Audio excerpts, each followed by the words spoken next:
Welcome to the Thinking Fellows podcast. My name is Caleb, and once again, I am joined by Dr. Scott Keith, Rod Rosenblatt, and our friend Aaron Peterson. Hey, Aaron, you gonna Peterson. How's it going? trying to hype you up, trying to get you You'll need excited. more than that. We ran out of bourbon. No, just kidding. More whiskey. We have a lot of here. We just came back from lunch. We did. This is a long recording session day for us because, you know what? It's gonna be the holiday season. You know, it's gonna be Christmas. There we go. Not to be confused. The holiday season, I include Thanksgiving in there, so it's not like I'm being. Well, PC. you do live in Irvine, so Yeah, I'm not being. I'm not being PC. I'm just like, there's a lot going on right now. in Big Bear we celebrate Christmas. That's right. That's just When I was in Santa Barbara, it was the winter solstice. oh my geez. Lord have mercy. Okay. So, and people's schedules get really tight, so we try to get some blocks of episodes out of the way. And today, on this episode, we're going to talk about vocation. Now, we've done vocation in the past. We've done it in a couple different ways. We've done specific vocations, like father or preacher.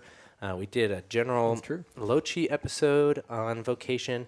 And just 3 weeks ago, I did an episode on the liberal arts and classical education and kind of how that informed your vocation and neighbor in your life with Dr. Francisco and Dr. Armstrong just a couple weeks ago. And so we thought after doing 2 episodes on repentance and errors and the proper way of understanding justification that, of course, the now what question is going to come back up again, right?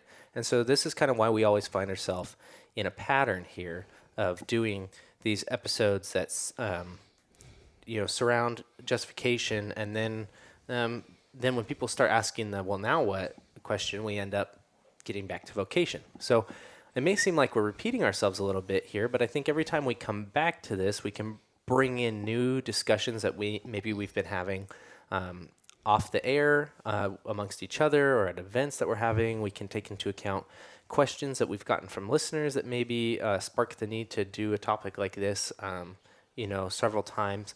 As Dr. Rosenblatt said, the worries that people have regarding salvation, regarding works and things like that, they never go away. Mm-hmm. And so we really can't talk about this kind of stuff too much. No, I don't think so. And I think the funny thing is that we ended the last podcast, which was supposed to be on synergism, basically talking about good works. And what does it mean and how are they measured and that type of thing. And I think that, first of all, one of the reasons we asked Aaron to come today is because Aaron and I have this conversation all the time. I mean, Aaron's I'd say for a classically trained theologian who is now a fine woodworker. And so conversations about, what is my vocation? What does it mean to be a woodworker? What does it mean? It would even tie into what you did with Dr. Armstrong, how does your liberal arts education inform what you do as a woodworker? And that type of thing. We did that. Like what value does, a lot of what we pursue offer? Yeah. If it doesn't offer anything to our salvation or our status before God. Yeah. And I encountered this question when I was full-time at the university. One of the aspects of my job was to help with the freshman seminar class, which they call it something different, like vocation and something or another. Yeah, I actually think they took the curriculum you helped build and kind of named it after that. They did, and they used a book that I worked on with Dr. Ashman on the vocation of student for that class now too. But I mean, long story short, the question was, how do you teach an incoming student what the vocation of student is, especially in this day and age when Good question. it's not very intuitive from their previous education Right. what it actually means. It means doing what you're told and showing up and taking the test when you're supposed to take the test and giving the answers you're supposed to give. And is that what it means at the university level? And so we were really wrestling with that. And even now, even though I'm not there full time, they still have me come back in and I do the massive set of lectures to all the freshmen on the vocation of student, because I think it's, if we don't understand this correctly as Christians, it's very easy for us to fall back into believing that we have to, I guess, in our sanctification, serve God in some special way. Yep. And that, as much as we would like to believe, and even as much as other traditions would like to believe that that's never going to affect your soteriology. Inevitably, it does. I mean, inevitably, you're not just doing these quote-unquote special things for God because he likes you more if you do. Inevitably, you're doing these special things for God because your salvation is in some way linked to it and or dependent on it. Yeah. So I think it's very important to get this right. And as somebody who's a student of the Reformation, I also think, and Dr. Rosenblatt has said this many times on this show, that as much as we would all like to believe that the doctrine of the Reformation that changed the world was the doctrine of justification, if we sort of set our minds to it, we'd probably discover that it was the doctrine of vocation that changed everything very dramatically. And in our circles, the one who's done the clearest, simplest work on it is Dr. Veith. Absolutely. Jean Edward Veith. I think one of them is called God at Work. And in it, he credits and says he stole it all from Gustav Wingren.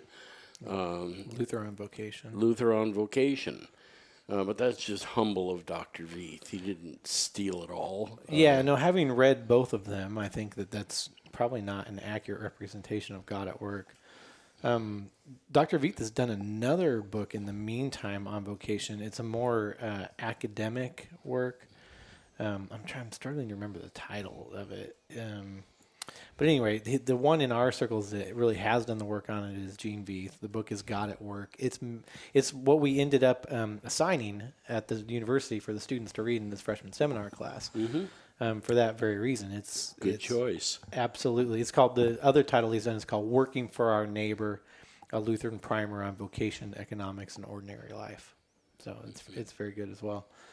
The wonderful thing about Dr. Veith is not only is he so theologically educated, he can write clear English sentences. But to the lay level. Yeah, his background is in English. Yeah. And sort of like Lewis, he'd never claim that, but he can write a clear English sentence, and if you ask most people, they'd say, well, theologians certainly can't. Right, they're correct. I agree with that statement. So why is this so important? So let's just set the stage here, and then I'm going to make Aaron contribute a little bit more on this, some of the work that he's done, that I know he's done and we've talked about. But why is this so important? I mean, the reality is that here at 1517, we say all the time that our primary focus is sharing the gospel of Christ Jesus with as many people as possible in as many ways as possible. And to that end, we support several different projects that are aimed at that same goal. But the funny thing is, we often get the now what questions too, right? So we pound home the gospel of Christ Jesus, 200 proof, and people will literally say, I came to believe. Right? And the question that comes after that is now what? And it's either now what, God's done. I now realize that God's done this for me in Christ Jesus. Now what can I do for God? Or I realize that this is a free gift given to me on account of Christ Jesus. Now what can I do, period? And sometimes the what can I do answer, when you give it clearly, especially if that question is phrased, now what can I do for God? Is sort of devastating to them, because to be honest, the theologian of the cross at least has to say, nothing. You can do nothing. That can be somewhat devastating initially if they're just left hanging there. But there's good news, and this is not a new question. This happened to Luther, but the good news is there is plenty for us to do. As Christians, the difference is that what we do is aimed at our neighbor, and not at God, right? And sort of in maybe a surreptitious way, what we don't always get is that by doing these things for neighbor, we're doing them for God, right? Yep. So this past Sunday, we referenced it in the other two shows. We had the parable of the sheep and the goats. That was the pericope for the week. And it's at the end of that parable where Christ literally says, whatever you've done for 2 or 3 of the least of these my brethren, you've done for me, right? And that's essentially the doctrine of vocation. I mean, the reality is like this. The almighty creator of heaven and earth didn't need your help to speak into existence the universe, right? That same God didn't need your help to speak into existence your salvation on account of Christ. He doesn't need your help. That's why we give him all the omni attributes, right? He's all powerful. He's all knowing. He's all present. He doesn't need you, but he has placed people into your life that do need you. He has called you to serve them freely, and we call those people neighbors. And the question that often comes up after that is, so how do I know who's my neighbor? That one's actually pretty simple too. They're the people that when you wake up in the morning, you open your eyes and you look around, that they're closest to you. And we when I think about this, and we've talked about this on the show, I sort of look at this like concentric circles working outward, right? So I know who my neighbors are because I have another name for them. It's called family, right? I know who my neighbors are because I have another name for them. It's called friends, right? I actually have literal physical neighbors that are my neighbors. People live close to me. They're my neighbors. I have people that I work with. They're my neighbors. I have people that live in the same town as I do. They're my neighbors. Same state, same country. But the ones I'm called most directly to are the ones that I see every single day. My wife, on those good weeks when I see my children and my grandchildren very often, my coworkers, that type of thing. They're my neighbors. And anytime I do anything, even when I don't know I'm doing it, and maybe I'd say even especially when I don't know I'm doing it, that I do it for something for them, I'm in turn serving God. This came out early with Luther, very early. I mean, I think this is early 1520s. He's walking around, and the gospel that he's, rediscovering in the moment is getting around just Wittenberg. And the man comes running up to him and says, Dr. Luther, I've heard and I believe Christ Jesus has saved me. Now what can I do?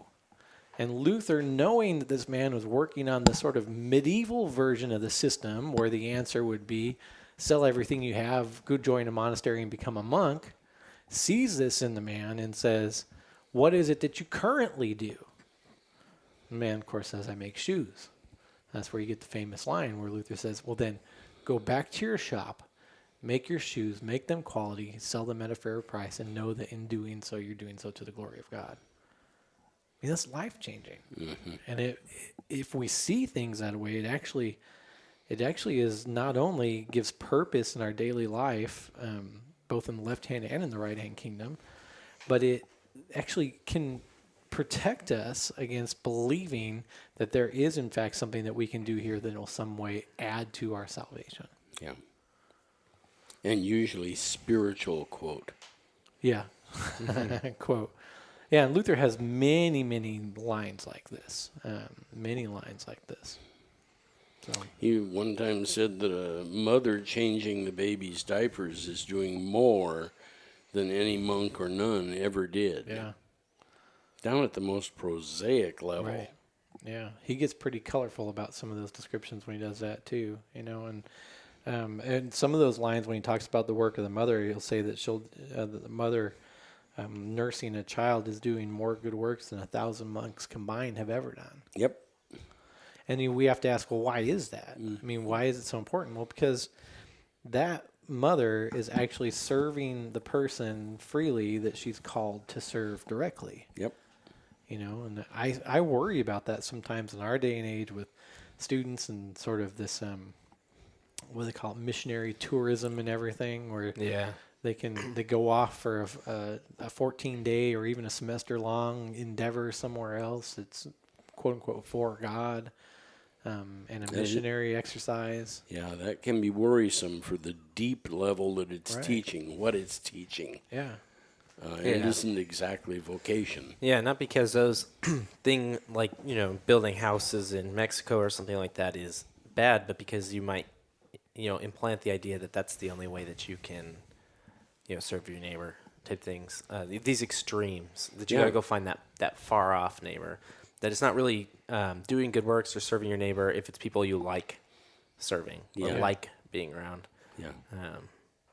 Yeah. That's too obvious. Mm-hmm. Yeah. So then you can even get deep, and you can. I mean, obviously Luther thought that somebody who made shoes was doing so to the glory of God, and somebody who makes cabinets or tables doing so to the glory of God. Are you serving? Or is it to the glory of God when you make a table? Mm-hmm. When my son makes a knife, is that in some way service to neighbor? I mean, and One of the times when I taught this, I was actually out doing Being Dad, and I did this as one of the sections. And somebody said, "Are there any vocations that we could think of that don't serve God?" And I said, "Well, you'd probably have to extend. Probably have to get into hyperbole and extend into things that probably aren't legitimate vocations, right? Or that." Well, maybe raising poppies in Afghanistan Yeah. that find their way here in heroin. Yeah, prostitution. You have. The thing is, though, you have to go pretty deep, right? You have to go pretty sideways with some of that to get into that. Yeah, I think one of the other questions that people have is, how is my vocation, these normal things, any different, better than a non-Christian who does the same thing? So, like the example of the mother. There's plenty of non-Christian mothers that take care of their children just as well, if not better, than some believers. I know what Luther would answer to that. He would say, it is entirely praiseworthy at the civic level. Not justifying, but entirely praiseworthy. Calvin had to deal with that too. What about the noble works of pagans? He said they're gifts from heaven never acknowledged. Yeah. I sometimes go, so if the listeners, if they listened, I don't know, I think it was 2 episodes ago, we talked, the episode on synergism, right? Where we talked about the fact that most people, even most Christians, believe, a lot of people who identify themselves as Christians believe that how one gets to heaven is by sort of doing their best, right? Mm-hmm. So let's take Christians out of the picture for a second. If most people who are not specifically Christian and they believe in some amorphous God out there, right, and they think that there is a better life after death and that how one gets there is by just doing their best, if that's what they think and they in turn then act as a good mother, that's not only civil, that's in some way them trying to participate in doing the best they can to get the reward, which is, that's the category of trying to fulfill the law in order to be saved. So for me, the distinction is that the Christian, the person who relies on Christ alone, and yet still does these things, right? Still, because if dealing with my children day in and day out, which can be a royal pain in the rear, isn't going to get me any eternal reward, why do it, right? So the pagan who thinks, well, if I just try to be good enough, then I know I'll get a reward. Well, you can almost say, well, I know why you're doing it, and to some degree, you think that you have to you think you have to be nice to me. You think that you have to be the best you can be. That's the only way to get your reward. But if I am a Christian, and I know that the best I can be will never be good enough, and it's only on account of Christ alone that I get my eternal reward, why would I put up with my children day in and day out? Good question. Yeah, it's a freedom thing, and this is where Luther and the freedom of the Christian says, the Christian is free, servant to none, free Lord of all, and free servant of all. You have this distinction that you serve now, but you serve freely. This is not a servitude that comes out of slavery or bondage to sin, death, and the law. But it's a service that comes knowing that you're not going to get anything back out of it necessarily. Or you're at least not going to get the ultimate thing.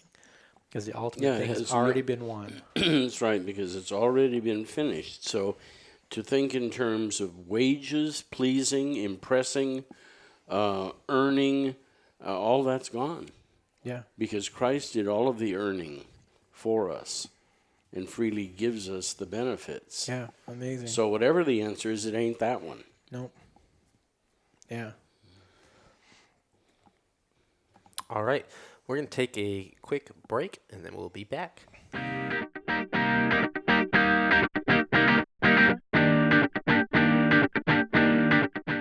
Hey, welcome to our break. Today we're going to talk about a book that we've talked about Once or twice. like 25 times at the break. But it's a new edition. We have the second edition of Dr. Keith's Being Dad is out now. The second edition isn't honestly that different from the first edition. But if you didn't get the first edition. This is really great to have. It has been the cover has been redesigned, and it's absolutely beautiful. It Peter Voth, who designed the Thinking Fellows logo, and many other things for 1517, redid the cover of your book, and it looks fantastic. You have some revisions in there, a new Yeah. opening section. Yeah, new opening section. I mean, essentially, what happened is one, we sold enough of them, and I went and spoke enough on Being Dad to realize where some of the minor holes were, if that makes any sense. And they were minor. And so the changes, if you've read the first edition, you read the second edition beyond the new preface, you probably wouldn't notice a big change. But I made some tweaks in there. And basically what happened is when I was out teaching Being Dad, so for me this was a complete grace category because I had never heard anything as freeing as this. But my perspective was one who, not having had a father, I really only wanted this thing in my life of being a dad. And so when I heard Dr. Rosenblatt's explanation of it at Concordia, there's not one part of it that sounded like law to me, right? But when I went out and taught this, I was originally very surprised at how many times the people in the audience received this as law, received what I felt as my encouragement and sort of recognition of the importance of their role as father, received it as law. In other words, I was one more person telling them the thing that they had to do. Well, you received it as a very early father too, right? You hadn't had a lot of time to quote unquote mess things you up. were, months old at the time. Yeah. So that was interesting to me. So in the new preface, I try to speak to that a little bit, and it's basically, if I were to sum it up, the new preface is me sort of begging the reader to sort of give me the benefit of the doubt as they go through this, that the gospel and forgiveness is coming around in this thing. And I think even in the preface, I do a little absolution just to say, Good. Listen, I get that some of you are going to hear this as law. That's, I don't think, what the inherent message is, and that's certainly not the intent. The intent is recognition of the importance of your role as father. And what kind of magic and really what an apologetic endeavor it is for your children. And so those are some changes, some other sort of tweaks along the way aimed at that same end, and then just some catches that we had, maybe a couple grammatical catches and that type of thing. So basically, a cleaned up and honed in kind of version. So you can go ahead and look at that at shop.1517legacy.com or on Amazon. So, and that new edition right now is available only as a hardcover, but it's a cheap hardcover. The way we were able to print this thing in a big run, because we had sold so many before, we were able to get the cost of the hardcover second edition to only like $2 more than the old softcover. So that's really cool too. So you get a really high quality book for your $16. Makes a great gift. That's right, with the Christmas coming around. Buy multiple. Yeah. Well, I used to be very, and I don't want to sound arrogant, but I used to have a hard time saying that to people. Even when I went out to go first start speaking on it, I had a hard time saying, hey, you should buy a couple of these. But I've received enough emails now from people saying that I bought it, I read it, I found myself having to buy 2 more to give away, that I think that I could sort of deflect that this isn't just coming from me, that this is coming from people like you, Aaron, and others who say, listen, you need to give this away. Absolutely. So, okay. Perfect. All right. I was going to say, one of the things we were talking about at the break was pretty fun. It had to do with the fact that when I was sort of describing the conversion process, right, or the conversion, and people come and then they say, hey, what can I do now? And Aaron reminded me that what they're really representing is that the gospel, the realization of the gospel, and when one sort of comes to this free salvation understanding, brings with it some passion, right? And there's some excitement. There's like a movement there that happens. A person's going from utter despair to joy and belief and gratitude and all of this, and there's some passion.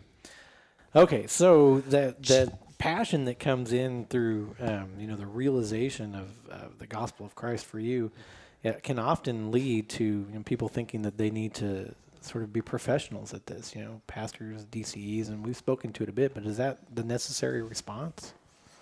I think yes and no. To be a professional means that you get paid for it, and so in that respect, no.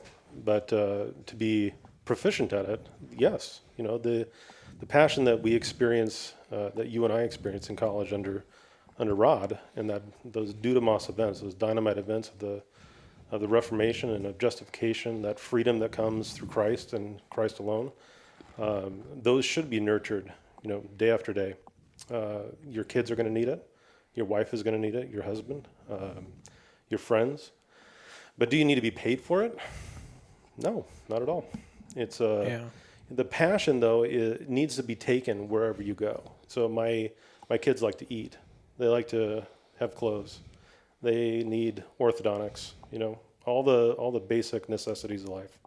And for that, you need to be paid for what you do. So whether it's a pastor or a professor or a woodworker or an electrician, you need to offer a service that people are willing to pay for, to buy, and offer it at a fair price, and be able to support your friends and family, and the passions should come along with it. Yeah, there's one of my favorite authors over the last several years has been, his name is Matthew B. Crawford. He wrote a book called Shop Class, like, you're taking wood shop in high school, Shop Class as Soul Craft. And in that, he's basically, he makes several arguments in there, but primarily what he's arguing for is that the life of the mind is in many ways best engaged through the work of the hands, right? That we're so focused in our society these days on everybody being a quote unquote knowledge worker that we've lost the reality that we want these people to have knowledge, right? We want them to have the benefit of education, but that knowledge and that education is sometimes best expressed when somebody's doing something with their hands and engage in that way. And I think there's a parallel here. It's the first time I've ever heard that thesis, too. Oh, really? Have you read the book? No. It's really good. It's was New York Times bestseller for I can't even think of a parallel. Yeah. Crawford, a PhD from Chicago. Yeah, University of Chicago, political philosophy PhD. Yeah, spends 9 months right after his PhD in a think tank in Washington, D.C., and gives it up to become a motorcycle repair. Yeah. Owner operator. Yeah. And Unusual. Yeah, restoring vintage BMW motorcycles. So that's a high calling. It is. Yeah. But I think there's a parallel here. Like you could almost, well, Ferdy does say this actually. The life of the Christian is best engaged in a way through the everyday work of the hands, right? If you can think of it that way, that it's that stuff that you don't even know that you're doing in a lot of ways because you're simply just getting up and going through your life. You're not really waking up in the morning and going, oh man, what can I do to be a great Christian today? You're sort of just waking up and doing your day's work. You're pouring your coffee, pouring your wife a cup, getting the kids off to school, getting yourself off to work, doing your thing, picking them up, feeding them dinner. And you're not even really taking the time to think about, wow, is there an extra special way that I can do something for God today in this? Because the whole day is spent doing things for God because you're doing it for your neighbors, your wife, your children, your coworkers, the whole 9 yards. And I think that this is missed in evangelicalism. I hear the stories, I go to some of these conferences now and you'll hear the conferences led by people who once were evangelicals who are now, I'd say, law gospel Christians or monergist Christians in a lot of ways. And they'll say, I remember I used to spend so much of my day like making sure that my wife and I spent enough time in prayer and in quiet time with Jesus and everything in order to serve God. And that can be stifling. I mean, that could be debilitating. But it's not. I don't think it's as debilitating to say, live your life. And it's in praise to God, whether you know it or not. Right. Yeah. I mean, I tell people when I teach this, I say, this is going to be the simplest, most complicated thing you've heard in a long time. Because it's so simple that you're going to leave here thinking, thinking again and again and again and again. It can't be that simple. It can't. It can't be that simple. It's sort of like what you said in one of the last episodes, Ron, about your debate with the Roman Catholic, where they leave, the people in the audience leave, and what the Roman Catholic presented about synergism, right? God does his part, you do your part. The husband and wife leave, and the husband says, well, what the Catholic guy said really makes sense to me. I had no idea what Rosenblatt's talking about, when in reality, you're giving a much simpler message. Christ has done it for you. But it's so simple that it's complicated, because we loop on it. We go back over it again and again. And I think the same thing is true here. I really do. Well, Crawford ends his book with the final chapter is about the distinction between a job site, a crew, and an office team. Yeah. And it's such an important distinction or a bunch of distinctions that he makes. One of them is that a job site crew building a house is able to see the fruits of their labor as the building is erected. Where somebody selling something that they don't manufacture, they don't produce, they don't distribute, as a team in an office is managing a collective group of personalities. And he said that's that's one major distinction. But one of the things I think is really interesting, Mike Rowe from Dirty Jobs. Dirty Jobs. And now a lot of what he does now that show's over is dedicating his life to people who don't necessarily need to go to college getting vocational jobs. Yeah, Mike and Rowe training. Works Project.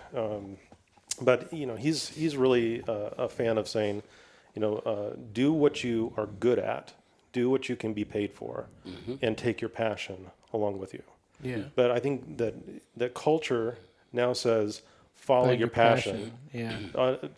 Under any circumstances. So if that's 15th century theology, or if it's 18th century literature, we have we rack up tens of thousands of dollars in debt to follow a passion that people can't be paid for. Yeah. It's not going to serve your neighbor. It's not going to feed your children. Yeah, that's kind of the key too. Like, there's no demand, like in your the work outside your home. If there's no demand for what you're doing, is it serving your neighbor? That's right. It's probably why, most people, I forget what the statistic is. It's far over 50% of people work in a field outside of what their college degree is. If they have one. Or if it's related, it's tangentially related. Oh, it's 27%. Yeah. 27% work in a field that they were actually educated in. Yeah. And so Wow. yeah, it makes a lot more sense that you're going to have to work, doing what you can do to get paid. And sometimes those are some of the most fulfilling jobs you can have. Yeah, that's funny. I didn't work in a field that was related to my degree for a long time, and I've said this a lot about. This is sort of a tangent here, but I've sort of said the same thing about making a lot of money and not making a lot of money. I can't in my life. Caleb could attest. There's been both, right? There's been times when I've made a good living and times when I've made a very poor living, and I can't measure a difference, a tangible difference for me in the degree of quote unquote happiness for me or my children during those times. I just can't. I think you could measure a difference in the degree of, worry, but that difference is qualitative, not quantitative. You still worry when you have resources. You're just worrying about different stuff, When you don't have a lot of money, you're worrying about things that are money related. When you do have enough money, you're worrying about things that are money related from a different perspective, But I would say the same thing about working in my field of education and out of my field of education, that I was very satisfied doing what I did at the city, in Carson City. I'm very satisfied doing what I do now. And I think you're right on to that. What the level of satisfaction that I brought to what I did at the city is when I felt like I was actually able to help people and to serve people there. And what changed for me there is I felt like that was changing and I was less able to do that. And so that's when I actually left working for the city to try to find something where I felt like I could do that again. And it wasn't necessarily following my passion for being a city bureaucrat, it was following my passion for wanting to help people in a sense, and or do something that was useful, and I think that's. Your job at the city was Ron Swanson, right? You were you worked for the Parks and Rec I department. did work for the Parks and Rec department. I didn't have the mustache though. Mm. That's funny. So I want to end. I use this Ferdy quote all the time now at the end of when I teach Being Dad that has to do with vocation. And the reason I use it is because people may or may not know that Luther was more often than not accused of not having a solid doctrine of sanctification. That's the classic jab against Lutheranism generally too, right? That you guys are great on justification, you guys are weak on sanctification. That's sort of the jab that comes at us all the time. And this is often true of people who teach about Luther too, right? Who sort of get too close to the marrow of Luther's theology. They're often accused too of not having any doctrine of sanctification also, which was true for Gerhard Ferdy. It's been true of me. Yep. It's been true of Dr. Rosenblatt. You're one-trick ponies. Yeah, it's true of Aaron. Probably true of Caleb. But this is what Ferdy says in response to that sort of jab against, and he does it in terms of, there's two things I always like to preface here. He's speaking for Luther, number one, primarily, but then he's speaking from his perspective as a teacher. So the images he creates are teacher-student images, but you can apply them however. He says this: people who complain that Luther has no proper doctrine of good works and sanctification or ethics, we love that word, don't we? Mm-hmm. Yeah. Always seem to forget this understanding of the Christian's calling. Perhaps because it is so utterly realistic and unromantic. Now that's what we're saying again, because it's so utterly realistic and unromantic. But virtually everything Luther wants to say about ethics comes back to his doctrine of vocation. One is to serve God in one's occupation, in one's concrete daily life, and its duties in the world. He says, when I tell students that this first of all means that they should pay attention to being better students, they are often a little disappointed. They had more romantic things in mind, like leading some protest, manning the barricades, joining in some romantic crusade or social action. It does not occur to them that their first ethical duty is to be good students. Whatever call there might be for more extreme action, it must be remembered that Luther's idea is that first and foremost, one serves God by taking care of his creation. I mean, I think that sums it up. When I teach this, I'll often say to people, because I started getting the question, well, what does this look like for you? And I said, I always say, my kids are all out of the house now. And Caleb likes to say that's because they're all in my house. Yeah, that's right. Your mom would probably do that too. But my reality is that for me, that usually looks like, getting up in the morning, stumbling down the steps, making my coffee like I would normally make my coffee, and every once in a while remembering as I pour my cup to pour my wife a cup too, to bring it in the living room, give her a kiss, tell her I love her, and then get on with my day. It's simple. And two, understanding how much and how thoroughly I'm forgiven for the multiple mornings when I forget to do just that. Sure. Sure. And again, Luther would say, this is the Christian in action. And you say, what, in the things that prosaic? And he would say, yes, in things that prosaic, that daily, that normal, that plain, that... And he would say without reservation, as we've heard him quoted, this is more praising to God than anything a monk or nun ever did. Right. And he says that specifically because that's the thought of his time. Yep. Yep. If you want to serve God in Luther's time, you give up everything and you go to a monastery. Yep. You don't just get married and have kids and be a Rear good them. father and rear them. I mean, that's not it. You do something very dramatic. Yep. Yeah. You're not going to earn God's favor by doing something very dramatic. That favor has been earned by Christ and is given to you freely. Yeah, it doesn't need dramatic. Yeah. That was the drama, Yeah. and it was outside of you, but for you. That's right. And now, live your life freely. Very good. This is a great place to end this episode. Thank you for joining us once again to listen in and partake in our conversation. We need listener support as much as we can get it. So please continue to listen to this show. Please, if you find this of value, share it with those people around you who might also enjoy this conversation. And if you have the desire to support the show in a financial capacity, you can contact me at caleb@1517legacy.com or visit the Thinking Fellows website, and there's a donate button there where you can support the show. It's a free podcast, and we like to keep it that way, and we will keep it that way, but there are definitely costs associated with bringing you this content every week. So thank you for those of you who keep the show going regularly, and we look forward to bringing you more episodes as we approach the new year. All right, bye.